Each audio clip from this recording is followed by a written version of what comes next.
ക്കെതിരെ പ്രതിപക്ഷം പ്രതിഷേധിച്ചെങ്കിലും പ്രതിപക്ഷ അംഗങ്ങൾക്കെതിരെ നടപടിയുടെ ആവശ്യമില്ല എന്നുള്ള തീരുമാനത്തിലേക്കാണ് ഇപ്പോൾ ഭരണപക്ഷം വന്നിരിക്കുന്നത്. അതും പ്രതിപക്ഷം മുതലാക്കും എന്നുള്ള തന്ത്രപരമായ ഒരു നിലപാടെടുത്തിരിക്കുകയാണ് ഇപ്പോൾ ഭരണപക്ഷം. നിയമസഭ ഇന്നത്തേക്ക് പിരിഞ്ഞതിന് ശേഷം മന്ത്രിമാരാണ് ഭരണപക്ഷത്തെ പ്രതിരോധിക്കുന്നതിന് വേണ്ടി രംഗത്തെത്തിയത്.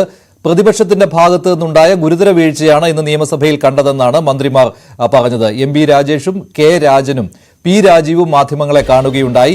ഇന്ന് നടക്കാനിരുന്ന ചർച്ച അതിൽ നിന്ന് ഒളിച്ചോടുവാനുള്ള ശ്രമമാണ് പ്രതിപക്ഷം നടത്തിയത് എന്നാണ് മന്ത്രിമാരുടെ ആരോപണം. 12 മണിക്ക് മുഖ്യമന്ത്രിയുടെ മലപ്പുറം പരാമർശത്തെക്കുറിച്ച് പ്രത്യേക ചർച്ച നിശ്ചയിച്ചിരുന്നതാണ്. ഉപക്ഷേപം അംഗീകരിക്കുകയായിരുന്നു ഇന്ന് നിയമസഭ.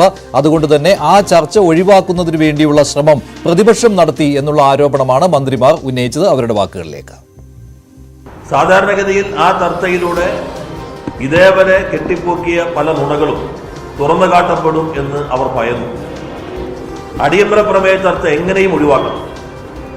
അതിനുവേണ്ടിയാണ് യാതൊരു പ്രകോപനവുമില്ലാതെ സ്പീക്കറുടെ മേശപ്പുറത്തേക്ക് വരെ വലിഞ്ഞു കയറിക്കൊണ്ട് ഈ സഭാ നടപടികളാകെ അലങ്കോലമാക്കാനായിട്ട് ശ്രമിച്ചിട്ടുള്ളത്. അത്തരമൊരു പ്രകോപനം ഒരു തരത്തിലും ഒരു ഭാഗത്തുണ്ടായിട്ടില്ല. പ്രതിപക്ഷം ഇന്ന് തുറന്നു കാണിക്കപ്പെട്ടിരിക്കുകയാണ്. ഇതുവരെ കഴിഞ്ഞ കുറച്ച് ദിവസമായി പ്രതിപക്ഷം കെട്ടിപ്പൊക്കിക്കൊണ്ടുവന്ന നുണക്കോട്ടകളെല്ലാം നിയമസഭയുടെ തലത്തിൽ ഫ്ലോറിൽ തകർന്നടിയുന്ന കാഴ്ചയാണ് നമ്മൾ കണ്ടത്. മാത്രമല്ല, ആ നുണകൾ കൊണ്ട് പിടിച്ചു നിൽക്കാൻ കഴിയാതെ ആത്മവിശ്വാസം നഷ്ടപ്പെട്ട പ്രതിപക്ഷം ഭീരുക്കളെപ്പോലെ സഭയിൽ നിന്ന് ഇറങ്ങി ഓടുന്ന കാഴ്ചയും നമ്മൾ കണ്ടു. അതോടുകൂടി കേരളത്തിലെ ജനങ്ങളുടെ മുമ്പിൽ പ്രതിപക്ഷം പൂർണ്ണമായി തുറന്നു കാണിക്കപ്പെട്ടിരിക്കുന്നു. ഈ സർക്കാരിന്റെ ആത്മവിശ്വാസമാണ് മുഖ്യമന്ത്രി പ്രകടിപ്പിച്ചത്. ഇവിടെ ശ്രീ പി രാജീവ് പറഞ്ഞല്ലോ, അവരൊട്ടും പ്രതീക്ഷിച്ചതല്ല. അവർ പ്രതീക്ഷിച്ചത് ഈ അടിയന്തര പ്രമേയം ചർച്ചയ്ക്കെടുക്കാൻ ഒരിക്കലും ഗവൺമെന്റ് തയ്യാറാവില്ല എന്നതാണ്. മുഖ്യമന്ത്രിയെ കടന്നാക്രമിക്കാം എന്നാണ്. സംഘപരിവാർ ചെയ്യുന്നത് പോലെ മതപരമായ ഭിന്നിപ്പുണ്ടാക്കാൻ പിണറായി വിജയനും കൂട്ടുകാരും ശ്രമിക്കുന്നു. അതിനാണ് PR ഏജൻസിയെ ചുമതലപ്പെടുത്തിയിരിക്കുന്നത്. അതിനെ ഞങ്ങൾ ശക്തിയായി എതിർക്കും. ഇത് കേരളത്തിന് മുഴുവൻ ദേശീയ തലത്തിൽ അപമാനമുണ്ടാക്കുന്ന ഒരു കാര്യമാണ്. സംഘപരിവാറിന്റെ അതേ വഴികളിലൂടെ പിണറായി വിജയനും CPM-ഉം യാത്ര ചെയ്യുന്നു. അതിനെ ഞങ്ങൾ ശക്തിയായി എതിർക്കും. ഞങ്ങൾ കേരളത്തെ പ്രതിരോധിക്കും. ഈ സഭ ഇന്ന് നടന്നു പോകരുതെന്ന് ആഗ്രഹിച്ചു. അദ്ദേഹം പ്രതിരോധത്തിലാവുമെന്നറിയാം. അതിനാണല്ലോ മുഖ്യമന്ത്രിയുടെ ഓഫീസ് നിർദ്ദേശിച്ചനുസരിച്ചിട്ട് ചോദ്യം പോലും അദ്ദേഹം പറയേണ്ട മറുപടിയാണ്. അദ്ദേഹം പ്രതിരോധത്തിലാകുമെന്ന് കരുതിയാണ് ചോദ്യം പോലും വരാതെ, സഭയിൽ വരാതെ അദ്ദേഹം ശ്രദ്ധിച്ചത്. അദ്ദേഹം ഭയന്നാണ് ഇരിക്കുന്നത്, ഭീതിയിലാണ് നിൽക്കുന്നത്. കേരളത്തിലെ ജനങ്ങളുടെ മുന്നിൽ അപഹാസ്യനായി കേരളത്തിലെ മുഖ്യമന്ത്രി നിൽക്കുകയാണ്. അദ്ദേഹം നടത്തിയ പത്രസമ്മേളനങ്ങളെല്ലാം ഹാസ്യ പരിപാടിയായിട്ട് മാറി. ചോദ്യങ്ങൾക്ക് ഉത്തരവില്ലാതെ അഹഹ എന്ന് മറുപടി പറയുന്ന മുഖ്യമന്ത്രിയായി കേരളത്തിലെ ജനങ്ങൾ അദ്ദേഹത്തെ പരിഹസിക്കുകയാണ്. ആ സ്ഥിതിയിലേക്ക് മുഖ്യമന്ത്രി തരം താഴ്ന്നു. അപ്പൊ അത് പറഞ്ഞപ്പോ അദ്ദേഹം പ്രകോപിതരായി. ഞങ്ങൾക്കെന്താ ഇദ്ദേഹം ആരെയാ പേടിപ്പിക്കുന്നത്? ഞങ്ങളെയാ? വേറെ ആളുകളെ നോക്കിയാൽ മതി. ഞങ്ങളൊന്നും ഈ മുഖ്യമന്ത്രിയുടെ ഉമ്മാക്കി കണ്ട് പേടിച്ചോടി പോകുന്നതല്ല. അവർ ചെയ്തുകൊണ്ടിരിക്കുന്ന ഓരോ കാര്യങ്ങളും അക്കമിട്ട് ഞങ്ങൾ ജനങ്ങളുടെ മുന്നിൽ അണിനിരത്തും. അത് ചോദ്യം ചെയ്യും. നിയമപരമായ നടപടികൾ ഞങ്ങൾ തേടും. വെറുതെ വിടാൻ ഉദ്ദേശിച്ചിട്ടില്ല. വിവാദ വിഷയങ്ങൾ മുഖ്യമന്ത്രിയും മന്ത്രിമാരും നേരിട്ട് മറുപടി പറയേണ്ട നക്ഷത്ര ചിഹ്നമുള്ള ചോദ്യങ്ങളാക്കി ഉന്നയിക്കുവാനുള്ള അവകാശം നഷ്ടപ്പെടുത്തിയെന്നാണ് പ്രതിപക്ഷത്തിന്റെ ആരോപണം. സ്പീക്കർ ഇതിന് അനുമതി നൽകാത്തതാണ് പ്രതിപക്ഷത്തിന്റെ പ്രതിഷേധം തുടങ്ങാൻ കാരണമായത്. പിന്നീട് നിലവാര തകർച്ചയെക്കുറിച്ചുള്ള പരാമർശങ്ങൾ അത് മുഖ്യമന്ത്രി പ്രതിപക്ഷ നേതാവിനെതിരെ ഉന്നയിച്ചു. പ്രതിപക്ഷ നേതാവ് തിരിച്ചും ഉന്നയിച്ചു. ഇന്ന് നിയമസഭയിൽ നടന്ന സംഭവങ്ങൾ ദേശീയ വിഷയമാക്കി മാറ്റുവാനുള്ള ശ്രമത്തിലാണ് കോൺഗ്രസ്. ഇന്ന് KC വേണുഗോപാൽ ഇതേക്കുറിച്ച് പ്രതികരിച്ചിരുന്നു. അതിലേക്ക്. നിലവാരമില്ലാത്ത പ്രതിപക്ഷ നേതാവെന്നാണ് പറഞ്ഞിരിക്കുന്നത്. കേരളത്തിന്റെ ചരിത്രത്തിലെ മുഖ്യമന്ത്രിയും സ്പീക്കറും അടക്കം ഉന്നയിച്ച ആക്ഷേപമാണ്. അത് ശരി. ഏറ്റവും നിലവാരമില്ലാത്ത പ്രതിപക്ഷ നേതാവ്. നിലവാരമില്ലാത്ത മുഖ്യമന്ത്രി ഇത്തരം ആക്ഷേപങ്ങൾ ഉന്നയിക്കുന്നതാണ് തിരിച്ചു പറയാനുള്ളത്. കേരളത്തിൽ ഒരുപാട് മുഖ്യമന്ത്രിമാർ ഇരുന്നിട്ടുണ്ട്. സഖാവ് നമ്പൂതിരിപ്പാടും അച്യുത മേനോനും കരുണാകരനും നായനാറും ആർ ശങ്കറും ഒക്കെയുള്ള ഒരുപാട് പേരുന്ന കസേലയാണ്. ഇങ്ങനെ ഒരു പ്രതിപക്ഷ നേതാവിനെ കുറിച്ചിട്ട് ഒരു മുഖ്യമന്ത്രി അപ്പോൾ സ്വന്തം നിലവാരം തന്നെ മുഖ്യമന്ത്രി ഇത്തരം പറച്ചിലൂടെ പുറത്തു കൊണ്ടുവിടുന്നു. CPM-നും മുഖ്യമന്ത്രിക്കുമെതിരായ മലപ്പുറം പ്രചാരണത്തിന് പിന്നിൽ UDF ജമാഅത്തെ ഇസ്ലാമി അജണ്ടയാണെന്ന് മന്ത്രി മുഹമ്മദ് റിയാസ്. മലപ്പുറം ഏതെങ്കിലും പ്രത്യേക മതത്തിന്റെയോ രാഷ്ട്രീയ പാർട്ടിയുടെയോ കുത്തകയല്ലെന്നും റിയാസ് ന്യൂസ് 18നോട് പറഞ്ഞു. മലപ്പുറം ജില്ലയെ CPM മുഖ്യമന്ത്രി അവമാനിക്കുന്നുവെന്നാണ് പ്രതിപക്ഷത്തിന്റെ പ്രധാന വിമർശനം. മലപ്പുറത്തിനെതിരായ മുഖ്യമന്ത്രിയുടെ ദ ഹിന്ദുവിലെ പരാമർശത്തിൽ തുടങ്ങി നിരന്തരമായി അത്തരമൊരു ആരോപണം പ്രതിപക്ഷം ഉന്നയിക്കുന്നതിപ്പോൾ നമ്മോടൊപ്പം മന്ത്രി മുഹമ്മദ് റിയാസ് ചേരുന്നു. എന്താണ് മലപ്പുറത്തെ ഇങ്ങനെ CPM ആക്രമിക്കുന്നെന്ന പരാതിയെപ്പറ്റി അങ്ങേക്ക് പറയാൻ? UDFന്റെ സ്ലീപ്പിംഗ് പാർട്ണറായ ജമാഅത്തെ ഇസ്ലാമി ഉൾപ്പെടെ ചേർന്നുകൊണ്ട് നടത്തുന്ന ഒരു പ്രചരണത്തിന്റെ ഭാഗമാണിത്. ഈ സ്വർണ്ണക്കടത്താണ് ഇപ്പോൾ ഒരു മുഖ്യമന്ത്രി വാർത്താ സമ്മേളനത്തിൽ മലപ്പുറത്തിന്റെ സ്വർണ്ണക്കടത്ത് കണക്ക് പറഞ്ഞു, സംസ്ഥാനം മൊത്തം പറഞ്ഞു, മലപ്പുറം പ്രത്യേകം പറഞ്ഞു. അതുകൊണ്ട് ഈ അഭിമുഖത്തിൽ മുഖ്യമന്ത്രി പറയാത്ത കാര്യമെന്ന് പറയുന്നു. അത് വീണ്ടും വരുമ്പോഴാണ് ഈ വിഷയം വരുന്നത്. സ്വർണ്ണക്കടത്ത് മലപ്പുറത്ത് മാത്രം നിൽക്കുന്നതാണ്. അല്ല, അതിനെക്കുറിച്ചുള്ള കാര്യങ്ങൾ വിശദീകരിച്ചതാണ്. കാര്യങ്ങൾ വ്യക്തമായി അക്കമിട്ട് നിരത്തി കാര്യങ്ങൾ ചൂണ്ടിക്കാട്ടിയതാണ്. ഒരു വസ്തുതയെ വളച്ചൊടിക്കാനുള്ള ശ്രമമാണ് ഇതിൽ നടത്തിയിട്ടുള്ളത്. ആ ശ്രമം തുടരുകയാണ്. അത് ഞാൻ പറഞ്ഞല്ലോ, കൃത്യമായ ഒരു പൊളിറ്റിക്കൽ അജണ്ടയുടെ ഭാഗമായിട്ടാണ്. ആ പൊളിറ്റിക്കൽ അജണ്ടയിൽ UDFനോടൊപ്പം ഈ പറഞ്ഞ സ്ലീപ്പിംഗ് പാർട്ണറായി ജമാഅത്ത് ഇസ്ലാമിയുണ്ട്. അത് കൃത്യമായ രാഷ്ട്രീയ അജണ്ട നടപ്പിലാക്കുന്നതിന്റെ ഭാഗമായിട്ടാണ്. മലപ്പുറം ജില്ലയുടെ ചരിത്രവും കേരളത്തിൽ മതനിരപേക്ഷതയ്ക്ക് വേണ്ടി ഉജ്ജ്വലമായ പോരാട്ടം നടത്തിയ ഇടതുപക്ഷത്തിന്റെ ചരിത്രം അറിയുന്നവർക്ക് വളരെ കൃത്യമായി കാര്യങ്ങൾ ബോധ്യപ്പെടും. PV അൻവറാണ് തുടങ്ങി വെച്ചത്. PV അൻവർ ഇപ്പോൾ പറയുന്നത് ഇടതുപക്ഷം CPM വിശ്വാസത്തിനെതിരാണ്, മലപ്പുറത്തിനെതിരാണ്. അപ്പൊ അതിനെങ്ങനെ പ്രതിരോധിക്കും? അത് നഷ്ടമുണ്ടാക്കുമോ ഈ മലബാർ മേഖലകളിൽ മലപ്പുറത്തൊക്കെ? അല്ല, ഞാൻ പറഞ്ഞല്ലോ, ഇത് UDFന്റെ ഒരു കൃത്യമായ അജണ്ടയാണ്. നമ്മൾ ബാബരി മസ്ജിദിന്റെ തകർച്ചയ്ക്ക് ശേഷം എടുത്ത് പരിശോധിച്ചാൽ 992 ഡിസംബർ 6 മുമ്പുള്ള പൊളിറ്റിക്സ് അല്ല 992 ഡിസംബർ 6 ശേഷം നമുക്ക് പൊതുവെ കാണാൻ വേണ്ടി സാധിക്കും. പലയിടങ്ങളിലും നേരത്തെ മലപ്പുറം ജില്ലയിൽ ഉൾപ്പെടെ ഇടതുപക്ഷത്തിന് ഉണ്ടായിരുന്ന സ്വാധീനം വർദ്ധിക്കുകയാണ് ചെയ്തത്. ഇത്തവണ 4 സീറ്റ് ജയിച്ചു. ചെറിയ വോട്ടിനാണ് ചില സീറ്റുകളിൽ പരാജയപ്പെട്ടത്. മലപ്പുറം ജില്ലയിൽ മാത്രമല്ല, പൊതുവെ കേരളത്തിൽ നമ്മൾ നോക്കിയാൽ BJP മനസ്സുകൾ സംസ്ഥാന നിയമസഭാ തെരഞ്ഞെടുപ്പ് വരുമ്പോൾ വല്ലാതെ ഇടതുപക്ഷത്തോട് അടുക്കുന്നത് കാണാൻ വേണ്ടി പറ്റും. ആ BJP മനസ്സുകളിൽ വിള്ളലുണ്ടാക്കാനാണ് ഈ പ്രചരണം വളരെ ബോധപൂർവ്വം നടത്തുന്നത്. മലപ്പുറം ജില്ല ആരുടെയും കുത്തകയൊന്നുമല്ല. മലപ്പുറം ജില്ല ഏതെങ്കിലും ഒരു പ്രത്യേക മതവിഭാഗത്തിൻ്റേത് മാത്രമാണെന്നുള്ള പ്രചരണവും തെറ്റാണ്. മലപ്പുറം ജില്ല ഏതെങ്കിലും ഒരു പ്രത്യേക രാഷ്ട്രീയ പാർട്ടിയുടേതാണെന്നുള്ള പ്രചരണവും തെറ്റാണ്. ഇവിടെ മുസ്ലിം ലീഗിനെയോ ജമാഅത്ത് ഇസ്ലാമിയെയോ വിമർശിച്ചാൽ അത് ഏതെങ്കിലും ഒരു പ്രത്യേക മതവിഭാഗത്തെ വിമർശിക്കുന്നതായി വരുത്തി തീർക്കാനുള്ള ശ്രമവും തെറ്റായ രീതിയാണ്. ഇതെങ്ങനെ മറികടക്കും ഈ പ്രചരണത്തെ? അല്ല, മറികടക്കം ഒരു കുഴപ്പമില്ല. ഈ പ്രചരണം ജനങ്ങൾക്കറിയാം. ഞങ്ങൾ ശക്തമായി ജനങ്ങളിലേക്ക് ഇടപെടാൻ വേണ്ടി തീരുമാനിച്ചു. CPMന്റെ സംസ്ഥാന കമ്മിറ്റി ഒരു രേഖ അംഗീകരിച്ചു. അത് പ്രചരിപ്പിക്കും. ഇടതുപക്ഷ ജനാധിപത്യ മുന്നണി ശക്തമായ നിലപാട് മുന്നോട്ട് വെക്കും. ഇവിടെ RSSുമായി എന്നും കൈകോർത്തിട്ടുള്ളവരാണ്.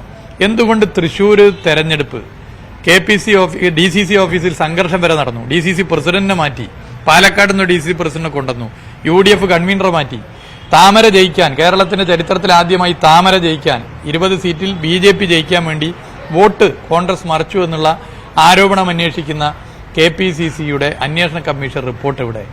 സ്വന്തം പാർട്ടിക്കകത്ത് BJPക്ക് വോട്ട് മറിച്ചവരെ തുറന്നു കാണിക്കാൻ പറ്റാത്തവരാണ് ഈ വർത്തമാനം പറയുന്നത്. ഈ ചോദ്യം ഞങ്ങൾ ഉയർത്തുതന്നെ ചെയ്യും.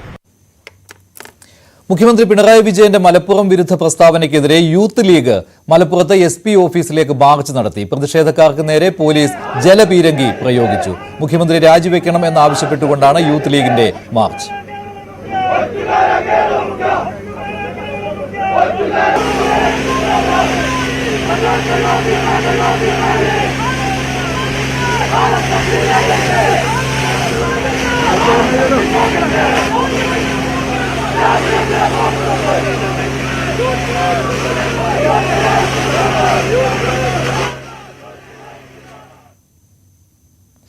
മറ്റു വാർത്തകളിലേക്ക്. MR അജിത് കുമാറിനെതിരെ നടപടി ഉണ്ടായോ എന്നുള്ള കാര്യത്തിൽ കൃത്യമായ വിശദീകരണം ഇതുവരെ സർക്കാർ നൽകിയിട്ടില്ല. നടപടിയാണോ അതോ ഒരു വെറും സ്ഥലം മാറ്റത്തിൽ ഒതുക്കിയോ എന്നുള്ള ആക്ഷേപമാണ് ഇപ്പോൾ ഉയർന്നുകൊണ്ടിരിക്കുന്നത്.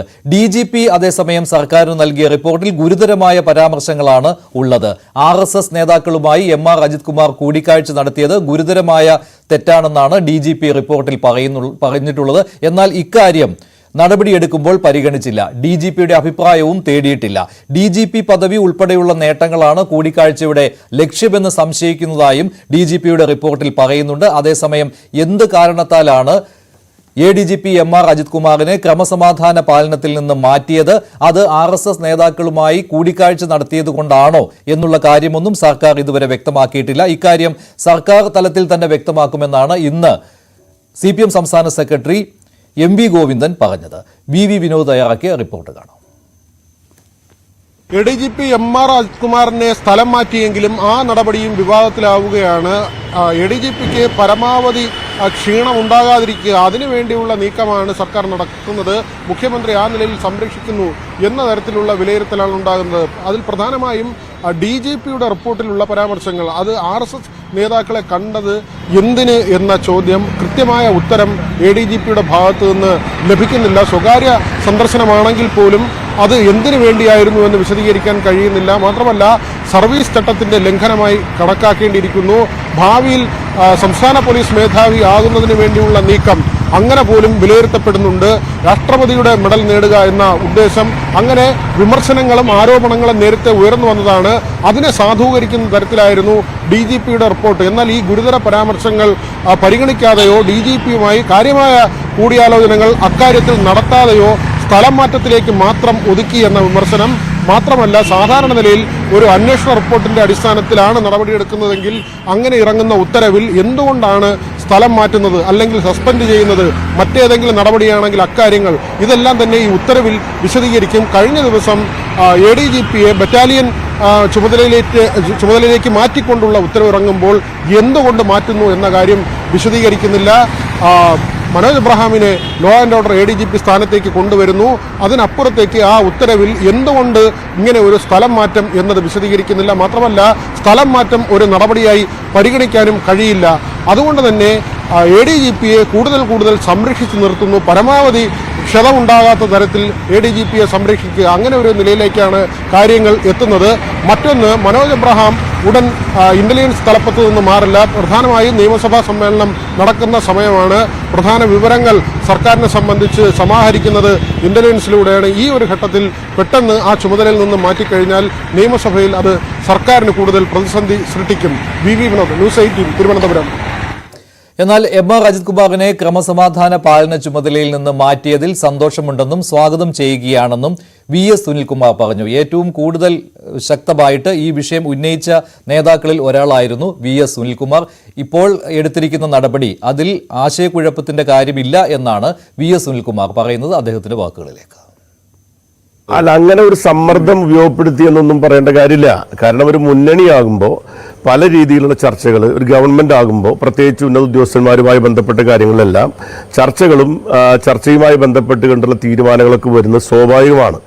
വൈകിയതിനെ സംബന്ധിച്ചുള്ള അഭിപ്രായങ്ങൾ ആർക്ക് വേണമെങ്കിലും പറയാം. ഇപ്പോൾ പ്രതിപക്ഷം ചിലപ്പോൾ പ്രതിപക്ഷത്തിന് അഭിപ്രായം വ്യത്യസ്തമായിരിക്കാം. പക്ഷേ പാർട്ടിയുടെ അഭിപ്രായം വ്യക്തമാക്കി കഴിഞ്ഞിട്ടുണ്ട്. ഇത് ഇനി അതിന് പ്രസക്തിയില്ല. ഇനി വൈകിട്ടില്ല എന്നതിനെ സംബന്ധിച്ചുള്ള ചോദ്യത്തിനും അതിന് മറുപടിക്ക് യാതൊരു പ്രസക്തിയില്ല. ഞാൻ ഈ കാര്യത്തിൽ നിങ്ങളോടൊക്കെ അഭിപ്രായം പറഞ്ഞിട്ടുള്ളതാണ്. ഏതെങ്കിലും 1-2 ഉദ്യോഗസ്ഥന്മാർ മാത്രം വിചാരിച്ചാൽ നടക്കുന്ന കാര്യങ്ങളല്ല തൃശ്ശൂർ പൂരത്തിൻ്റെ അലങ്കോലപ്പെടുത്തിയ സംഭവങ്ങൾ. അത് ഗവൺമെൻറ്റും അങ്ങനെ വിചാരിക്കുന്നുണ്ടെന്ന് ഞാൻ കരുതുന്നില്ല. അതുകൊണ്ടാണല്ലോ ഒരു പോലീസ് ഓഫീസറുടെ വീഴ്ച കൊണ്ട് സംഭവിച്ചതാണ്, പരിചയക്കുറവ് കൊണ്ട് സംഭവിച്ചതാണെന്ന റിപ്പോർട്ട് തള്ളി സമഗ്രമായ അന്വേഷണം വേണമെന്നും അതിൻ്റെ പിന്നിലൊരു രാഷ്ട്രീയമായ ചില ലക്ഷ്യങ്ങളോട് കൂടിയിട്ടുള്ള ഗൂഢശ്രമങ്ങൾ നടന്നിട്ടുണ്ട് എന്ന നിഗമനത്തിൽ സർക്കാർ എത്തി. ഒരു ത്രിതല അന്വേഷണം നടത്താൻ ഗവൺമെൻറ് തീരുമാനിച്ചത് സർക്കാരിനും ഇങ്ങനെ തോന്നിയതുകൊണ്ടാണ്. എനിക്ക് മാത്രം തോന്നിയ കാര്യമല്ല. അപ്പോൾ അതുകൊണ്ട് സർക്കാരിന് അത് വ്യക്തമായി മനസ്സിലാക്കിയത് കൊണ്ടാണ് ത്രിതല അന്വേഷണം ഗവൺമെൻറ് പ്രഖ്യാപിച്ചിരിക്കുന്നത്. എന്നാൽ പ്രതിപക്ഷം ഇത് വലിയ വിഷയമാക്കുകയാണ്. CPIയുടെ സമ്മർദ്ദം കാരണം തൽക്കാലത്തേക്കൊരു തീരുമാനമെടുത്തു എന്നത് മാത്രമാണ് ADGPയുടെ മാറ്റം കൊണ്ട് ഉദ്ദേശിക്കുന്നത് എന്നാണ് പ്രതിപക്ഷത്തിന്റെ ആരോപണം. ഇതൊരു നടപടി അല്ല എന്നും വെറുമൊരു സ്ഥലമാറ്റം മാത്രമാണെന്നും ഈ പദവിയിലേക്ക് MR അജിത് കുമാർ തിരിച്ചെത്തുമെന്നുമാണ് പ്രതിപക്ഷം ആരോപണമായി ഉന്നയിക്കുന്നത്. മുഖ്യമന്ത്രിക്ക് ADGP MR അജിത് കുമാറിനെ ഭയമാണെന്ന് KC വേണുഗോപാൽ പറഞ്ഞു. ഇപ്പോഴത്തെ മാറ്റം തൊലിപ്പുറത്തുള്ള ചികിത്സ മാത്രമാണ്. ADGPയുടെ സ്ഥലം മാറ്റം സത്യത്തിൽ CPIയെ കളിയാക്കുകയാണെന്നും KC വേണുഗോപാൽ പറയുന്നു. രോഗത്തിന് ചികിത്സിക്കാൻ ഒരു പരിപാടി അവരുടെ കയ്യിലില്ല. തൊലിപ്പുറത്തുള്ള ചികിത്സ മാത്രമാണ് ഇപ്പോൾ നടത്തിക്കൊണ്ടിരിക്കുന്നത് മനസ്സിലാക്കാൻ സാധിക്കും. ഇപ്പോഴും ഈ ഫാൾസ് പ്രസ്റ്റീജ് വെച്ചിട്ട് പ്രശ്നങ്ങളെ കൈകാര്യം ചെയ്യുകയല്ല മുഖ്യമന്ത്രി ചെയ്യേണ്ടത്. ഇത്രയും ഗൗരവമായ വിഷയത്തിൽ സ്വന്തം മുന്നണിയിലെ ഘടകകക്ഷികൾ പോലും ശക്തമായ നിലപാടെടുത്തിട്ടും പേരിന് എന്തൊക്കെയോ ചെയ്തു എന്ന് വരുത്തി തീർക്കാൻ വേണ്ടിയിട്ടുള്ള ഒരു കാര്യം മാത്രം, ഒരു ആത്മാർത്ഥത ഇല്ലാതെയാണ് ചെയ്തിരിക്കുന്നത്. നമുക്ക് വ്യക്തമായിട്ട് കണ്ടാൽ മനസ്സിലാവും. അപ്പം നമ്മളെ സംബന്ധിച്ചിടത്തോളം ഏതെങ്കിലും ഒരു വ്യക്തിയെ മാറ്റുക എന്നുള്ളതല്ലല്ലോ ഇതിൻ്റെ പ്രധാനപ്പെട്ട വിഷയം. ഇഷ്യൂ അത്രയും ഗൗരവമുള്ള ഇഷ്യൂ അല്ലേ? ഇത്രയും ഗൗരവമുള്ള ഇഷ്യൂ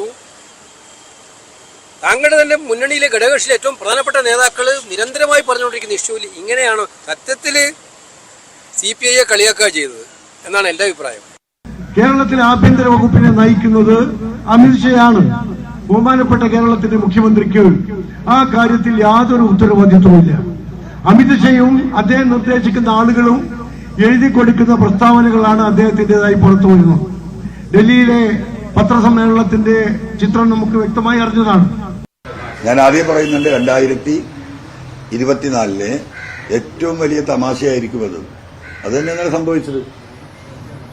ഇതുപോലെയുള്ള ഒരു നൊട്ടോറിയസ് ക്രിമിനൽ, ഈ പറയുന്ന DGP അടക്കമുള്ളവരെ ഭീഷണിപ്പെടുത്തുകയും കണ്ണുരുട്ടുകയും ചെയ്യുന്ന ഒരു ADGP അജിത് കുമാർ, അദ്ദേഹത്തിന്റെ സമകാലികരായിട്ടുള്ള ADGPമാർക്ക് എന്ത് ചെയ്യാൻ പറ്റും അദ്ദേഹത്തിന്?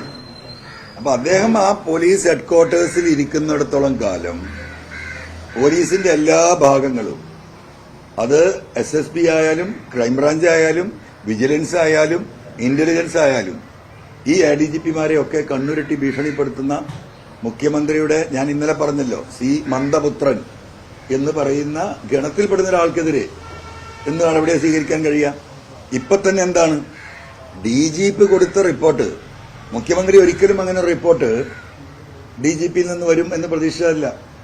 കാരണം ഈ ADGPയെ കഴിഞ്ഞ പത്രസമ്മേളനങ്ങളിലൊക്കെ ഈ അന്വേഷണത്തിന് ഉത്തരവിട്ട് കഴിഞ്ഞതിന് ശേഷം മുഖ്യമന്ത്രി പത്രക്കാരെ കണ്ടപ്പോഴൊക്കെ തന്നെ ഒളിഞ്ഞും തെളിഞ്ഞും ADGPയെ വെള്ളപൂശിയിട്ടുണ്ട്. അങ്ങനെ വെള്ളപൂശിയ ഒരു ഉദ്യോഗസ്ഥനെതിരെ മുഖ്യമന്ത്രിയുടെ നിലപാട് അതാണ് എന്ന് വ്യക്തമാക്കിയതിനു ശേഷം ഒരു DGPയിൽ നിന്ന്, സ്റ്റേറ്റ് പോലീസ് ചീഫിൽ നിന്ന് അജിത് കുമാറിനെതിരെ ഇങ്ങനെ ഒരു റിപ്പോർട്ട് വരുന്ന ഒരിക്കലും കരുതിയിട്ടില്ല. അതായിരുന്നു അവിടെ ആത്മവിശ്വാസം.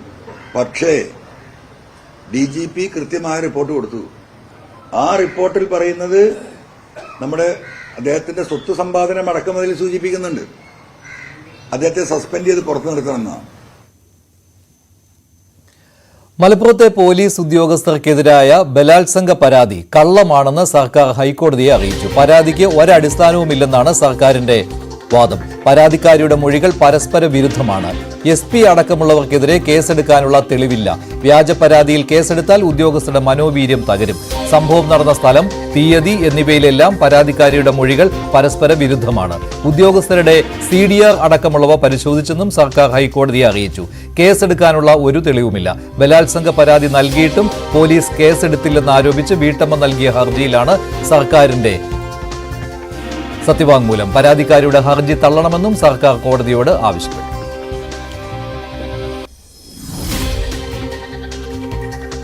പാലക്കാട് ചേലക്കര ഉപതെരഞ്ഞെടുപ്പുകളിൽ CPM BJP ധാരണ ഉണ്ടെന്ന് ആവർത്തിക്കുകയാണ് PV അൻവർ. DMKയുടെ നിലപാട് പറയുവാൻ ഇളങ്കോവൻ ആരാണെന്നും ഉചിതമായ സമയത്ത് DMK നേതാക്കൾ ഇക്കാര്യത്തിൽ പ്രഖ്യാപനം നടത്തുമെന്നാണ് PV അൻവർ പറയുന്നത്. പാലക്കാട് ചേലക്കര ഉപതെരഞ്ഞെടുപ്പുകളിൽ CPM BJP ധാരണയുണ്ട്. പാലക്കാട് BJP കഴിഞ്ഞ തവണ ജയിക്കാതെ പോയത് E. ശ്രീധരൻ കാരണമാണ്. അദ്ദേഹത്തിന് പ്രായാധിക്യം കാരണമുള്ള ബുദ്ധിഭ്രമമാണെന്ന് ജനങ്ങൾ തിരിച്ചറിഞ്ഞതുകൊണ്ടാണ് തോറ്റുപോയത്. പാലക്കാട് BJPയും CPMും തമ്മിൽ 2.72% മാത്രമാണ് വോട്ട് വ്യത്യാസം. 2000 വോട്ട് CPMിൽ നിന്ന് BJPക്ക് കിട്ടിയാൽ കോൺഗ്രസ് സ്ഥാനാർത്ഥി തോൽക്കും. 200 ബൂത്തിൽ നിന്നും 10 വോട്ട് മറിഞ്ഞാൽ BJP ജയിക്കും. ഇപ്പോഴും ഇവിടെ ശക്തരായ സ്ഥാനാർത്ഥിയെ നിർത്താൻ CPM ആലോചിക്കുന്നില്ലെന്നും അൻവർ. BJPയെ സംബന്ധിച്ച് വലിയൊരു നല്ല കച്ചവടമാണ്, ലാഭകരമായ കച്ചവടമാണ്. ഈ പറയുന്ന തൃശ്ശൂരിൽ ഒരു സീറ്റ് ഉണ്ടാക്കി കൊടുക്കാൻ അജിത് കുമാറിനാണ് സാധിച്ചിട്ടുള്ളത്. ഇനി കേരളത്തിന്റെ നിയമസഭയിൽ വീണ്ടും ഒരു സീറ്റ് കൊടുക്കാൻ പോവാണ് പാലക്കാട്. ഒരു അഡ്ജസ്റ്റ്മെന്റ് രാഷ്ട്രീയം കൃത്യമായും BJPയുമായി ഉണ്ടാക്കിയ കരാറ്, ആ കരാറ് തന്നെ BJPയുടെ ഒരു വളരെ ഉത്തരവാദിത്തപ്പെട്ട ഒരു നേതാവ് കഴിഞ്ഞ ഒരു 1.5-2 മാസങ്ങൾക്ക് മുമ്പ് ട്രെയിനിൽ പോകുമ്പോൾ എന്റെ കൂടെ ഉണ്ടായിരുന്നു. ട്രെയിനിൽ ഒരു ബോഗിയിൽ ഞങ്ങൾ യാത്ര ചെയ്ത്. അപ്പം കേരളത്തിലെ രാഷ്ട്രീയം ഇങ്ങനെ സംസാരിക്കുമോ? അവർക്കൊക്കെ കൃത്യമായ ധാരണ ഉണ്ട്. അദ്ദേഹം എന്താ പറഞ്ഞ്, ഞങ്ങൾ 2036 ഭരണത്തിലേറാൻ ഉദ്ദേശിക്കുന്നത്. ഒരു പക്ഷേ 2026 36 31 2026 തെരഞ്ഞെടുപ്പിൽ അവർ ലക്ഷ്യം വെക്കുന്നത് 25 സീറ്റ് ടു 35 സീറ്റാണ്. അത് ഞങ്ങൾ നേടുമെന്ന് തന്നെയാണ് പറയുന്നത്. അത് കഴിഞ്ഞു വരുന്ന അടുത്ത നിയമസഭാ തെരഞ്ഞെടുപ്പ് എന്ന് പറഞ്ഞാൽ ഇനി ഒരു 7 കൊല്ലം കഴിഞ്ഞ് നടക്കേണ്ട 2031 തെരഞ്ഞെടുപ്പിൽ അവർ അധികാരത്തിൽ വരും എന്നാണ് പറയുന്നത്. അതാണ് അവരുടെ സ്ട്രാറ്റജി. ഇപ്പൊ മുഖ്യമന്ത്രി എടുക്കുന്ന നിലപാടും പാർട്ടി എടുക്കുന്ന നിലപാടും പരിശോധിച്ച് നോക്കിയാൽ നമുക്ക് ഏകദേശം അത് കാണാൻ കഴിയും. KT ജലീലിനെയും PV അൻവർ പരിഹസിച്ചു. ജലീൽ പറയുന്നത് താനാണ് മലബാറിലെ മുസ്ലിം നേതാവ് എന്നാണ്. ജലീലിന് രാജ്യസഭാ സീറ്റ് എന്ന ഇരട്ടി മധുരവും CPM വാഗ്ദാനം ചെയ്തിട്ടുണ്ട്. CPMന്റെ നിലമ്പൂരിലെ വിശദീകരണ യോഗത്തിൽ തമിഴ്നടൻ തവക്കളയെ കൂടി കൂട്ടാമായിരുന്നുവെന്നും അൻവർ പരിഹസിച്ചു. ജലീല് എനിക്ക് തോന്നുന്നു എന്തോ മധുരം കിട്ടിയെന്ന്. അതൊരു ഇരട്ടി മധുരാണോ സംശയമുണ്ട്. മനസ്സിലായില്ലേ? ഞാൻ സത്യത്തിൽ ഇന്നലെ രാവിലെ നിങ്ങളത് ചോദിക്കുമ്പോൾ എനിക്കറിയില്ല ജലീൽ ഇങ്ങനെ പ്രസ്താവന നടത്തി. ഞാൻ പറഞ്ഞല്ലോ, ജലീൽ അങ്ങനെ പ്രസ്താവന നടത്തിയിട്ടുണ്ടെങ്കിൽ അത് നിലവാരം കുറഞ്ഞെന്ന് പറഞ്ഞു. പിന്നെ ഞാനിത് കഴിഞ്ഞിട്ടാണ് വിളിച്ചന്വേഷിക്കുന്നത്. എന്തായാലും വെട്ടിൽ വീണിട്ടുണ്ട്. മനസ്സിലായില്ലേ? അപ്പം CPM മനസ്സിലാക്കിയതായിരുന്നു. ഏത് ഇവരെ കൂടെ നിൽക്കുന്നവരൊക്കെ മധുരം കൊടുത്തോ? എന്നെയും കുറച്ച് മധുരം തരാൻ ശ്രമിച്ചല്ലോ. ആ മധുരമായിരുന്നല്ലോ. സുജിത് ദാസ് സസ്പെൻഡ് ചെയ്യുന്നു, ശശിധരനെ മാറ്റുന്നു, അതുപോലെ തന്നെ മറ്റ് SPR വെക്കണമെന്ന് ചോദിക്കുന്നു, DSPമാരെ മാറ്റിയിട്ട് അങ്ങനെ ഒരു മധുരം ഉണ്ടല്ലോ. അവിടെ ഞാൻ വീണില്ല. പക്ഷെ ജലീലിനൊക്കെ ഈ പറഞ്ഞതുപോലെ ചെറിയൊരു മധുരം കൊടുത്താൽ മതി. അദ്ദേഹം പറഞ്ഞെന്താ, ഞാൻ ഈ തെരഞ്ഞെടുപ്പിനില്ല, രാജ്യസഭയ്ക്ക് മത്സരിക്കുമ്പോൾ തെരഞ്ഞെടുക്കണ്ടല്ലോ. അപ്പൊ അന്ന് നിങ്ങൾ ചോദിക്കും, നിങ്ങൾ ഇനി മത്സരിക്കില്ല എന്ന് പറഞ്ഞിട്ട് ഇപ്പൊ എങ്ങനെയാ നിങ്ങൾ രാജ്യസഭാ സീറ്റ് നേടിയെന്ന് ചോദിക്കുമല്ലോ. അപ്പൊ പറയും ഞാൻ മത്സരിച്ചിട്ടില്ലല്ലോ. അല്ല, അതിപ്പോ ഈ ജലീൽ പറഞ്ഞതിന്റെ ജലീൽ എത്ര പ്രാവശ്യം എന്തൊക്കെ മാറ്റി പറഞ്ഞ് നിങ്ങൾ പരിശോധിച്ചാൽ മതി. അതൊന്ന് രാജ്യസഭയിലേക്ക് ജലീൽ ഉണ്ടാവില്ലേ എന്നുള്ളത് അപ്പൊ നമുക്ക് കാണാം. അധിക സമയമൊന്നുമില്ലല്ലോ. ബ്രിട്ടാസ് കഴിഞ്ഞ് എത്രയുള്ളത്? ബ്രിട്ടാസ് ഒഴിയാൻ എത്രയുള്ളത്? 1.5 കൊല്ലം 2 കൊല്ലം അത്രയല്ലേ ഉള്ളൂ. അപ്പൊ ഈ നിയമസഭ കഴിഞ്ഞോട് കൂടിയിട്ട് ആ കസാരയിൽ കയറിയിരിക്കാം. അല്ല, ജലീൽ ഉദ്ദേശിക്കുന്നത് എന്താന്ന് ആ പറച്ചിൽ ഉദ്ദേശമില്ലല്ലോ. It is very clear, it is very transparent. അതിൽ ഇനി എന്താ അതിന് അർത്ഥം വെക്കേണ്ടത്? പറഞ്ഞല്ലോ, നേർക്ക് നേരെ പറഞ്ഞതിന് എന്താ അർത്ഥം എന്ന് പറഞ്ഞാൽ അതന്നെ അതിന്റെ അർത്ഥം പറഞ്ഞത് തന്നെ. DMK നേതാവ് ഇളങ്കോവനെയും അൻവർ വിമർശിച്ചു. DMKയുടെ അഭിപ്രായം പറയാൻ ഇളങ്കോവന് എന്താണ് അധികാരം? ഏതളങ്കോവൻ? ഓ, ആര് പറഞ്ഞു? അദ്ദേഹം ഔദ്യോഗിക വക്താവാണ് എന്ന് പറഞ്ഞതിന് എന്താ നിങ്ങളുടെ അടുത്ത് എന്തിന്റെ ബേസിലാണ്? ആയിക്കോട്ടെ, ഈ വിഷയം പറയാൻ അദ്ദേഹത്തെ ഉത്തരവാദിത്തപ്പെടുത്തി എന്നുള്ളതിന് എന്താണ് പത്രക്കാരുടെ കയ്യിലെ തെളിവ്? ഞാൻ അങ്ങനെ നെഗറ്റീവായി ചോദിക്കില്ല. നെഗറ്റീവായിട്ടല്ല ചോദ്യം. എന്തുണ്ട്, എന്തടിസ്ഥാനത്തിൽ? പാർലമെന്ററി പാർട്ടി നേതാവിന്റെ നിർദ്ദേശപ്രകാരം തന്റെ സീറ്റ് മാറ്റിയെന്ന് സ്പീക്കർ കത്ത് നൽകിയിട്ടുണ്ടെന്നും സ്പീക്കർ സാഹിബിന് എന്ത് നടപടി വേണമെങ്കിലും സ്വീകരിക്കാമെന്നും നാളെ സഭയിൽ ഉണ്ടാകുമെന്നാണ് കരുതുന്നതെന്നും അൻവർ വ്യക്തമാക്കി. ന്യൂസ് 18 മലപ്പുറം. അൻവറിന്റെ ആരോപണങ്ങൾക്ക് മറുപടി പറയാൻ CPM നിലമ്പൂർ ചന്തക്കുന്നിൽ വൈകിട്ട് 6 മണിക്കാണ് പൊതുയോഗം സംഘടിപ്പിച്ചിരിക്കുന്നത്. പോളിറ്റ് ബ്യൂറോ അംഗം A. വിജയരാഘവൻ പൊതുയോഗം ഉദ്ഘാടനം ചെയ്യും. KT Jaleel, TK Hamza, EN Mohandas തുടങ്ങിയ നേതാക്കൾ പൊതുയോഗത്തിൽ സംസാരിക്കും. മറ്റു വാർത്തകളിലേക്ക്. ബലാത്സംഗ കേസിൽ നടൻ സിദ്ദിഖിനെ പ്രത്യേക അന്വേഷണ സംഘം ചോദ്യം ചെയ്തു. ഇന്ന് രാവിലെയാണ് തിരുവനന്തപുരം സിറ്റി പോലീസ് കമ്മീഷണർ ഓഫീസിൽ സിദ്ദിഖ് വന്നത്. പിന്നീട് ചോദ്യം ചെയ്യാനായി കന്റോൺമെന്റ് പോലീസ് സ്റ്റേഷനിലേക്ക് കൊണ്ടുപോയി. കൺട്രോൾ റൂമിൽ സംഘാംഗമായ SP മെറിൻ ജോസഫിന്റെ നേതൃത്വത്തിലായിരുന്നു ചോദ്യം ചെയ്യൽ. ശനിയാഴ്ച വീണ്ടും ചോദ്യം ചെയ്യലിന് ഹാജരാകാൻ നിർദ്ദേശം നൽകിയിട്ടുണ്ട്. എറണാകുളം സ്വദേശിയായ നടിയുടെ പരാതിയിൽ ജയസൂര്യയെ 15-ാം തീയതി ചോദ്യം ചെയ്യും. BV വിനോദ് തയ്യാറാക്കിയ റിപ്പോർട്ട് കാണാം. രാവിലെ 10 മണിയോടെയാണ് നടൻ സിദ്ദിഖ് സിറ്റി പോലീസ് കമ്മീഷണർ ഓഫീസിലേക്ക് എത്തിയത്. തുടർന്ന് സിദ്ദിഖിനോട് കൺട്രോൾ റൂമിലേക്ക് എത്താൻ പറഞ്ഞു. തിരുവനന്തപുരത്ത് കന്റോൺമെന്റ് പോലീസ് സ്റ്റേഷനോട് ചേർന്നാണ് സിറ്റി കൺട്രോൾ റൂം പ്രവർത്തിക്കുന്നത്. ഇവിടെ ചോദ്യം ചെയ്യാനുള്ള പ്രത്യേക സംവിധാനം ഉണ്ട്. അതുകൊണ്ട് തന്നെയാണ് സിദ്ദിഖിനോട് ഇവിടേക്ക് എത്താൻ നിർദ്ദേശിച്ചത്. 2.5 മണിക്കൂറോളം ചോദ്യം ചെയ്യൽ നീണ്ടു. പരാതിക്കാരി നേരത്തെ തന്നെ ഉന്നയിച്ച ആരോപണങ്ങൾ ഇതെല്ലാം തന്നെ പ്രത്യേകം ചോദ്യാവലിയായി തയ്യാറാക്കിയാണ് ചോദ്യം ചെയ്യലിനായി അന്വേഷണ സംഘം എത്തിയത്. മെറിൻ ജോസഫിന്റെ നേതൃത്വത്തിലായിരുന്നു ചോദ്യം ചെയ്യൽ. എന്നാൽ സിദ്ദിഖ് ഈ ആരോപണങ്ങൾ ഹോട്ടലിലേക്ക് വിളിച്ചു വരുത്തിയതാണെന്നും ശാരീരികമായി ഉപദ്രവിച്ചുവെന്നും മർദ്ദിച്ചു, അതിനുശേഷം ലൈംഗികമായി പീഡിപ്പിച്ചു തുടങ്ങിയ ആരോപണങ്ങൾ ഇതെല്ലാം തന്നെ സിദ്ദിഖ് നിഷേധിച്ചു. വളരെ നേരം നടന്ന ചോദ്യം ചെയ്യൽ, ഈ 2.5 മണിക്കൂർ നേരം നീണ്ടുനിന്ന ചോദ്യം ചെയ്യൽ വീഡിയോയിൽ ചിത്രീകരിക്കുകയും ചെയ്തു. സിദ്ദിഖിന്റെ കേസുമായി ബന്ധപ്പെട്ട് 22 വരെ അറസ്റ്റ് പാടില്ലെന്ന് സുപ്രീം കോടതി നേരത്തെ തന്നെ നിർദ്ദേശം നൽകിയിരുന്നു. സിദ്ദിഖ് ആകട്ടെ താൻ ചോദ്യം ചെയ്യലിന് വിധേയനാകാൻ സന്നദ്ധനാണ് എന്ന് കാണിച്ച് കഴിഞ്ഞ ദിവസം ഇമെയിൽ സന്ദേശം അന്വേഷണ സംഘത്തിന് അയക്കുകയും ചെയ്തു. അതിന്റെ കൂടി അടിസ്ഥാനത്തിലാണ് സിദ്ദിഖിനെ വളരെ പെട്ടെന്ന് വിളിച്ചു വരുത്തിയത്. ചില നിയമസാധ്യതകൾ കൂടി പരിശോധിച്ചാണ് സിദ്ദിഖ് ഇത്തരമൊരു നീക്കം നടത്തിയതെന്നും വിലയിരുത്തപ്പെടുന്നു. അതായത് ചോദ്യം ചെയ്യൽ 22 വരെ ഉണ്ടായില്ലെങ്കിൽ പിന്നീട് സുപ്രീം കോടതിയിൽ ഈ കേസ് എത്തുകയും മുൻകൂർ ജാമ്യം നിഷേധിക്കുകയും അറസ്റ്റിന് തടസ്സമില്ലെന്ന് കോടതി പറയുകയും ചെയ്താൽ സ്വാഭാവികമായും കസ്റ്റഡിയിൽ ആവശ്യപ്പെടാനുള്ള സാധ്യതയുണ്ട്. മാത്രമല്ല കസ്റ്റഡിയിൽ സിദ്ദിഖിനെ വിട്ടുകൊടുത്താൽ സിദ്ദിഖ് തുടർന്ന് റിമാൻഡിൽ പോകാനുള്ള സാഹചര്യവും ഒരുങ്ങും. അതുകൊണ്ട് തന്നെയാണ് സ്വമേധയാ ഇങ്ങനെ ചോദ്യം ചെയ്യലിന് നടൻ തയ്യാറായത്. ഇന്ന് രാവിലെ ചലച്ചിത്രതാരം ബിജു പപ്പൻ സിദ്ദിഖിനൊപ്പം ഉണ്ടായിരുന്നു. അതോടൊപ്പം തന്നെ നിർമ്മാതാവ് ചന്ദ്രകുമാർ അദ്ദേഹത്തോടൊപ്പം ഉണ്ടായിരുന്നു. സിദ്ദിഖിന്റെ മകനും ഒപ്പമുണ്ടായിരുന്നു. ചോദ്യം ചെയ്യൽ സമയത്തും ഇവർ 3 പേരും ഈ കെട്ടിടത്തിനുള്ളിൽ ഉണ്ടായിരുന്നു. ഏതായിരുന്നാലും ഈ മാസം 12 വീണ്ടും ചോദ്യം ചെയ്യലിന് ഹാജരാകണമെന്ന് കാട്ടി സിദ്ദിഖിന് നോട്ടീസ് നൽകിയിട്ടുണ്ട്. V Vinod, news 18 Thiruvananthapuram. സിദ്ദിഖിനെ പ്രത്യേക അന്വേഷണ സംഘം ഇന്ന് തിരുവനന്തപുരത്ത് ചോദ്യം ചെയ്തു. സംസ്ഥാന സർക്കാരിനെതിരെ കർശന നിലപാടുമായി കത്തോലിക്ക സഭ. ESA വിഷയത്തിലാണ് കത്തോലിക്ക സഭ ശക്തമായ നിലപാട് സ്വീകരിച്ചിരിക്കുന്നത്. പരിസ്ഥിതി ലോല പ്രദേശങ്ങളുടെ വിജ്ഞാപനം വരുന്നതിന് മുൻപ് സർക്കാർ വേണ്ടത്ര ഇടപെടൽ നടത്തുന്നില്ല എന്നാണ് സീറോ മലബാർ സഭയുടെ ആരോപണം. ജനവാസ മേഖലകളെ ESA പരിധിയിൽ നിന്ന് ഒഴിവാക്കുന്നതിന് വേണ്ടിയുള്ള ഇടപെടൽ സർക്കാരിന്റെ ഭാഗത്ത് നിന്ന് ഉണ്ടാകണം എന്നുള്ള ആവശ്യമാണ് സീറോ മലബാർ സഭ ഉന്നയിച്ചിരിക്കുന്നത്. നിയുക്ത Changanassery arch bishop Mar Thomas തറയിൽ തിരുവനന്തപുരത്ത് നടത്തിയ വാർത്താ സമ്മേളനത്തിലാണ് ഈ ആവശ്യം ഉന്നയിച്ചത്. ഡാൻ കുര്യൻ തയ്യാറാക്കിയ റിപ്പോർട്ട് കാണാം. ESI കരട് വിജ്ഞാപനത്തിന്മേൽ സംസ്ഥാനത്ത് ക്രമപ്രകാരം സ്വീകരിക്കേണ്ട നടപടികൾ അടിയന്തരമായി പൂർത്തിയാക്കണമെന്നും ആവശ്യം ഉന്നയിച്ചുകൊണ്ടാണ് സീറോ മലബാർ സഭ രംഗത്തെത്തിയിരിക്കുന്നത്. 123 വില്ലേജുകളെയാണ് ഇതിനോടകം ESIയിൽ ഉൾപ്പെടുത്തിയിരിക്കുന്നത്. അതിൽ തന്നെ കൃഷിഭൂമികളും ജനവാസ മേഖലകളുമുണ്ട്. ഏതാണ്ട് 30 ലക്ഷത്തോളം ജനങ്ങളുടെ ആശങ്കയാണിത്. കഴിഞ്ഞ 10 വർഷമായി ഈ ജനവാസ മേഖലകളെ ESI പരിധിയിൽ നിന്ന് ഒഴിവാക്കണമെന്ന ആവശ്യം ഉന്നയിച്ചുകൊണ്ട് പ്രത്യക്ഷ സമരത്തിലേക്ക് കടക്കുന്ന സാഹചര്യമൊക്കെ ഉണ്ടായിരുന്നു. പക്ഷേ വാഗ്ദാനം നൽകുന്നതിന് അപ്പുറത്തേക്ക് കാര്യക്ഷമമായ ഇടപെടലുകൾ നടത്താൻ സർക്കാർ തയ്യാറാകുന്നില്ല എന്ന വിമർശനമാണ് സഭ മുമ്പോട്ട് വെക്കുന്നത്.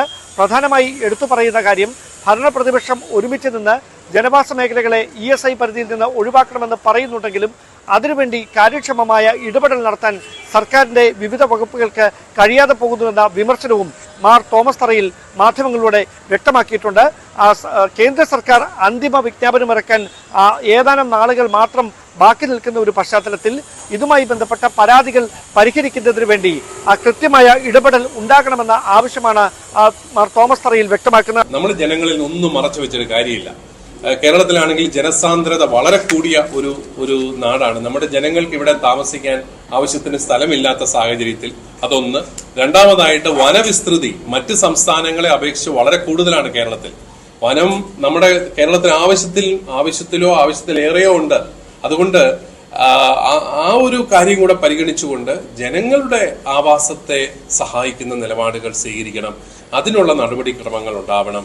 അതുപോലെ തയ്യാറാക്കിയിരിക്കുന്ന റിപ്പോർട്ടിന്റെ അടിസ്ഥാന തത്വങ്ങൾ, ഉദാഹരണത്തിന് ഈ 9107 റിസർവ് വനം 123 വില്ലേജുകളിൽ കണ്ടെത്തണമെന്നൊക്കെയുള്ള അടിസ്ഥാന തത്വങ്ങളിലുള്ള പെശകുകൾ അത് പരിഹരിച്ചുകൊണ്ട് ഒരു നടപടി ഉണ്ടാവണം എന്നുള്ളതാണ് പ്രധാനമായിട്ടും ഞങ്ങൾ ആഗ്രഹിക്കുന്നത്.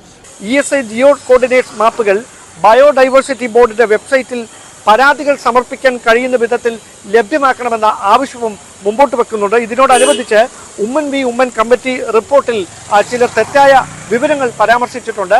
ആ തെറ്റായ വിവരങ്ങൾ അതിൽ നിന്ന് ഒഴിവാക്കുന്നതടക്കമുള്ള തുടർ നടപടികളും വേഗത്തിൽ കൈക്കൊള്ളണമെന്ന ആവശ്യമാണ് സീറോ മലബാർ സഭ മുമ്പോട്ട് വെക്കുന്നത്. അതോടൊപ്പം കത്തോലിക്ക Congress global director father Philip Kaviyil ഉൾപ്പെടെയുള്ളവർ ഇതുമായി ബന്ധപ്പെട്ട് തുടർന്ന് സ്വീകരിക്കേണ്ട പ്രതിഷേധ പരിപാടികൾ എങ്ങനെയാണ്, അല്ലെങ്കിൽ സർക്കാരിന് മുമ്പിൽ ഏത് തരത്തിലായിരിക്കണം ഈ ആവശ്യം മുന്നിൽ വെച്ചുകൊണ്ട് തുടർ നടപടികൾ സ്വീകരിക്കേണ്ടത് എന്നതിനെക്കുറിച്ചൊക്കെ വിശദമായ ചർച്ചകൾ നടത്തുകയാണ് എന്ന് വ്യക്തമാക്കിയിട്ടുണ്ട്. എന്തായാലും മലയോര മേഖലയിലെ ജനങ്ങളെ, ലക്ഷക്കണക്കിന് ജനങ്ങളെ ആശങ്കയിലാക്കുന്ന ഒരു കാര്യത്തിൽ കൃത്യമായ ഇടപെടൽ സർക്കാരിന്റെ ഭാഗത്തു നിന്ന് അടിയന്തരമായി ഉണ്ടാകണമെന്ന ആവശ്യം ഉന്നയിച്ചുകൊണ്ടാണ് ചങ്ങനാശ്ശേരി അതിരൂപതയുടെ നിയുക്ത ആർച്ച് ബിഷപ്പ് മാർ തോമസ് തറയിൽ രംഗത്തെത്തിയിരിക്കുന്നത്. ഇവൈ കമ്പനിയിലെ അന്ന സെബാസ്റ്റ്യന്റെ മരണം ഇന്ന് നിയമസഭയിൽ ഉന്നയിച്ചു. തൊഴിൽ നിയമങ്ങൾ പാലിക്കുന്നുവെന്ന് ഉറപ്പാക്കണമെന്ന് മുഖ്യമന്ത്രി ആവശ്യപ്പെട്ടു. രാജ്യത്ത് എല്ലാ മേഖലകളിലും തൊഴിൽ നിയമങ്ങൾ പാലിക്കപ്പെടുന്നുവെന്ന് ഉറപ്പാക്കേണ്ടതുണ്ടെന്ന് മുഖ്യമന്ത്രി പിണറായി വിജയൻ പി ചിത്തരഞ്ജന്റെ ശ്രദ്ധ ക്ഷണിക്കലിന് മറുപടിയായി പറഞ്ഞു. മകളുടെ വിവാഹ ദിനത്തിൽ അധ്യാപികയ്ക്ക് ദാരുണാന്ത്യം. വാഴൂരിലുണ്ടായ വാഹനാപകടത്തിലാണ് Erumeli Panappilavu government school head mistress കൂടിയായ ഷീന ഷംസുദ്ദീൻ മരിച്ചത്. ഇന്നലെ രാത്രിയായിരുന്നു അപകടം. മകൾ നെഫ്ലയുടെ വിവാഹശേഷം കോട്ടയം കുടയമ്പടിയിലുള്ള വരന്റെ വീട്ടിൽ നടന്ന റിസപ്ഷനിൽ പങ്കെടുത്ത് മടങ്ങവെയാണ് അപകടമുണ്ടായത്. നിയന്ത്രണം വിട്ട വാഹനം ഹൈവേയിൽ നിന്ന് 30 അടിയോളം താഴേക്ക് മറിയുകയായിരുന്നു. ഭർത്താവ് ഷംസുദ്ദീനും മകൻ നബിൽ മുഹമ്മദ് ഷായും പരിക്കുകളോടെ രക്ഷപ്പെട്ടു. ഇസ്രായേൽ ഹമാസ് യുദ്ധത്തിന് ഇന്ന് 1 വർഷം തികയുകയാണ്. യുദ്ധത്തിൽ ഇതുവരെ 41,870 പേരാണ് കൊല്ലപ്പെട്ടത്. 97,166 പേർക്ക് പരിക്കേറ്റു. കൊല്ലപ്പെട്ടവരിൽ 16,786 പേർ കുട്ടികളാണ്. വാർഷിക ദിനത്തിലും ഗാസയിലും ബെയ്റൂട്ടിലും ഇസ്രായേൽ ആക്രമണം നടത്തുകയുണ്ടായി. ദേർ എൽ ബലായിലെ അൽ അക്സ ആശുപത്രിയിലെ ഹമാസ് കേന്ദ്രങ്ങൾക്ക് ബോംബിട്ടതായി ഇസ്രായേൽ അറിയിച്ചു. 11 പേർക്ക് പരിക്കേറ്റു. ഇസ്രായേൽ തുറമുഖ നഗരമായ ഹൈഫയ്ക്ക് നേരെ ഹിസ്ബുള്ള ബോംബാക്രമണം നടത്തി. 10-ലധികം പേർക്ക് പരിക്കേറ്റു.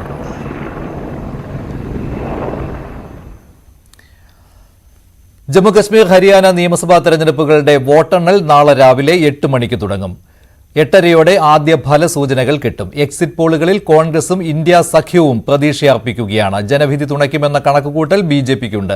ഹരിയാനയിൽ കോൺഗ്രസ് വ്യക്തമായ ഭൂരിപക്ഷത്തോടെ അധികാരത്തിൽ വരുമെന്നാണ് എക്സിറ്റ് പോൾ ഫലം.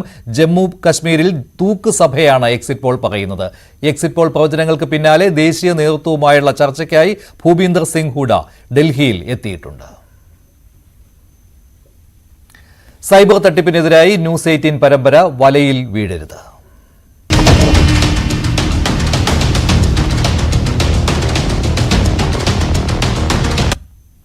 AI സാങ്കേതികവിദ്യ ഉപയോഗിച്ച് രാജ്യത്ത് റിപ്പോർട്ട് ചെയ്ത ആദ്യ തട്ടിപ്പ് കേസ് കോഴിക്കോട് സ്വദേശി രാധാകൃഷ്ണന്റേതായിരുന്നു. സുഹൃത്തെന്ന വ്യാജേനയുള്ള വാട്സ്ആപ്പ് വീഡിയോ കോളിലൂടെ രാധാകൃഷ്ണന് 40,000 രൂപയാണ് നഷ്ടപ്പെട്ടത്. മാസങ്ങൾ നീണ്ട അന്വേഷണത്തിൽ കേസിലെ മുഴുവൻ പ്രതികളെയും പോലീസ് പിടികൂടി. കഴിഞ്ഞ വർഷം ജൂലൈ 9-നാണ് കോൾ ഇന്ത്യ ലിമിറ്റഡിലെ റിട്ടയർഡ് സീനിയർ മാനേജരും കോഴിക്കോട് പാലാഴി സ്വദേശിയുമായ PS രാധാകൃഷ്ണന് സുഹൃത്തിൻ്റെതെന്ന പേരിൽ ഫോൺ വിളി എത്തിയത്. മുംബൈയിലെ ആശുപത്രിയിൽ ചികിത്സയിൽ കഴിയുന്ന ഭാര്യയുടെ സഹോദരിക്ക് അടിയന്തര ശസ്ത്രക്രിയയ്ക്കായി പണം ആവശ്യമുണ്ട്. മുംബൈയിലെത്തിയാൽ ഉടൻ തിരികെ നൽകാം. കോളെത്തിയത് അപരിചിത നമ്പറിൽ നിന്നായതുകൊണ്ട് തന്നെ രാധാകൃഷ്ണൻ സംശയം പ്രകടിപ്പിച്ചു. ഉടൻ സുഹൃത്തിന്റെ മുഖം വീഡിയോ കോളിലെത്തി. സുഹൃത്തിനെ ഫോണിൽ ബന്ധപ്പെട്ടപ്പോൾ താൻ പണം ആവശ്യപ്പെട്ടിട്ടില്ലെന്ന് വ്യക്തമാക്കി. Radhakrishnan we are not in touch for a long time. അപ്പോൾ നിങ്ങൾ എന്ത് പെട്ടെന്ന് ഇങ്ങനെ വിളിച്ചതെന്നുള്ള മറ്റുള്ള അപ്പം ഞാൻ പറഞ്ഞു നിങ്ങളെല്ലാം ഇപ്പോൾ നമ്മളോട് ഒരു 5 മിനിറ്റ് മുമ്പ് സംസാരിച്ചത്. അപ്പം ഞാൻ പറഞ്ഞു ഞാൻ നിങ്ങളോട് സംസാരിച്ചിട്ടൊന്നുമില്ല. ഞാൻ പറഞ്ഞു സംസാരിക്കുക മാത്രമല്ല നിങ്ങൾ പറഞ്ഞ പ്രകാരം ഞാനൊരു 40,000 ട്രാൻസ്ഫർ ചെയ്തു.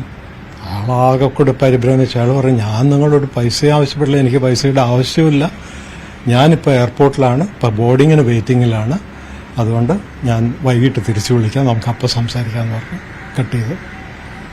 അപ്പോൾ എനിക്ക് കാര്യം മനസ്സിലായി, ഞാൻ ശരിക്കും ഒരു സ്കാമിന്റെ ഇരയായി കഴിഞ്ഞു എന്നുള്ള കാര്യം. രാധാകൃഷ്ണന്റെ പരാതിയിൽ അന്വേഷണം ആരംഭിച്ച സൈബർ പോലീസ് തട്ടിയെടുത്ത പണം ഗുജറാത്തിലുള്ള കൗശൽ ഷായുടെ അക്കൗണ്ടിലേക്കും തുടർന്ന് ഗോവ ആസ്ഥാനമായ ഒരു ഗെയിമിംഗ് പ്ലാറ്റ്ഫോമിന്റെ ബാങ്ക് അക്കൗണ്ടിലേക്കുമാണ് പോയതെന്ന് കണ്ടെത്തി. ഗുജറാത്തും ഗോവയും കേന്ദ്രീകരിച്ച് ആഴ്ചകളോളം നടത്തിയ അന്വേഷണത്തിൽ കൗശൽ ഷായുടെ കൂട്ടാളി ഷെയ്ഖ് മുർസു അറസ്റ്റിലായി. ഇയാളിൽ നിന്ന് ലഭിച്ച വിവരത്തിന്റെ അടിസ്ഥാനത്തിൽ മഹാരാഷ്ട്ര സ്വദേശികളായ സിദ്ധേഷ് ആനന്ദ് കാർവെ, അമരീഷ് അശോക് പാട്ടീൽ എന്നിവരെയും പിടികൂടി. മൊബൈൽ ഫോണുകൾ, സിം കാർഡുകൾ, ATM കാർഡുകൾ, ബാങ്ക് ചെക്ക് ബുക്കുകൾ എന്നിവയുടെ വൻ ശേഖരം പ്രതികളിൽ നിന്ന് പോലീസ് കണ്ടെടുത്തു. മറ്റൊരു സൈബർ തട്ടിപ്പുമായി ബന്ധപ്പെട്ട് തീഹാർ ജയിലിൽ കഴിഞ്ഞിരുന്ന മുഖ്യ ആസൂത്രകൻ കൗശൽ ഷായെ പിന്നീട് പോലീസ് അറസ്റ്റ് ചെയ്തു. വിരമിച്ച കേന്ദ്ര സർക്കാർ ജീവനക്കാരുടെ വാട്സാപ്പ് കൂട്ടായ്മയിൽ നുഴഞ്ഞുകയറിയും ഫേസ്ബുക്കിൽ പരതിയുമാണ് ഇരകളാക്കാനൊരുങ്ങുന്നവരുടെ വ്യക്തിഗത വിവരങ്ങൾ തട്ടിപ്പുകാർ ശേഖരിച്ചത്. കുശല പ്രശ്നങ്ങളും വീട്ടുകാര്യങ്ങളും പറഞ്ഞ് വിശ്വാസ്യത നേടിയ ശേഷമാണ് പണം ആവശ്യപ്പെടുക. നിരവധി സുഹൃത്തുക്കൾക്ക് ഇത്തരത്തിലുള്ള കോളുകൾ ലഭിച്ചിട്ടുണ്ട്. തന്റെ പേരിലും സുഹൃത്തിന് കോൾ ലഭിച്ചതായി രാധാകൃഷ്ണൻ പറയുന്നു. എനിക്ക് എൻ്റെ ഒരു ഫ്രണ്ട് പൂനെയിൽ നിന്ന് വിളിച്ചു. അയാൾ എന്നോട് പറഞ്ഞു എൻ്റെ ഈ സ്റ്റോറി വാട്സപ്പിൽ കണ്ടതിന് ശേഷമാണ് പുള്ളി എന്നോട് പറഞ്ഞത് എനിക്ക് ഇന്നലെ നിങ്ങളുടെ കോള് വന്നിരുന്നു, രാധാകൃഷ്ണനാണ് വിളിക്കണമെന്ന് പറഞ്ഞിട്ട് അയാൾക്ക്. എന്നിട്ട് എൻ്റെ ഫാമിലി ഡീറ്റെയിൽസും ഇതിപ്പോൾ വേണുകുമാർ എനിക്ക് ചെയ്യുന്ന എൻ്റെ വാട്സപ്പിൽ കംപ്ലീറ്റ് അവരുടെ ഫോട്ടോ, അതായത് നമ്മളുടെ ആ കോൺഫിഡൻസ് പിടിച്ചെടുക്കാൻ വേണ്ടിയിട്ട് ചെയ്തതാണ്. ഇതുപോലെ തന്നെ എൻ്റെ ഫാമിലിയുടെ ഫോട്ടോ എല്ലാം വെച്ചിട്ട് അയാൾക്ക് കോള് പോയിട്ടുണ്ടായിരുന്നു. തട്ടിപ്പിലൂടെ നഷ്ടമായ പണം 6 മാസത്തിനു ശേഷം രാധാകൃഷ്ണന് മടക്കി ലഭിച്ചു. കേസിന്റെ വിചാരണ നടപടികൾ ഉടൻ ആരംഭിക്കാനുള്ള തയ്യാറെടുപ്പിലാണ് പോലീസ്. ന്യൂസ് 18 കോഴിക്കോട്. ഇനി സ്വർണം വെള്ളി നിരക്കുകൾ കൂടി നോക്കാം. കവിത ഗോൾഡ് ആൻഡ് ഡയമണ്ട്സ് ഇന്നത്തെ സ്വർണം വെള്ളി നിരക്കുകൾ നിങ്ങൾക്കായി സമർപ്പിക്കുന്നത് Kavitha gold and diamonds. Choose your special. സ്വർണം 22 ക്യാരറ്റ് ഗ്രാമിന് 7060, പവന് 56,480. 18 ക്യാരറ്റ് ഗ്രാമിന് 5870, പവന് 46,960. വെള്ളി ഗ്രാമിന് 100 രൂപ, കിലോയ്ക്ക് 1,00,000 രൂപ. കവിത ഗോൾഡ് ആൻഡ് ഡയമണ്ട്സ് ഇന്നത്തെ സ്വർണം വെള്ളി നിരക്കുകൾ നിങ്ങൾക്കായി സമർപ്പിക്കുന്നത് Kavitha gold and diamonds. Choose your special. ഇടവേളയ്ക്ക് ശേഷം സ്പോട്ട് ലൈവ് ടോം കുര്യാക്കോസ് ചേരും.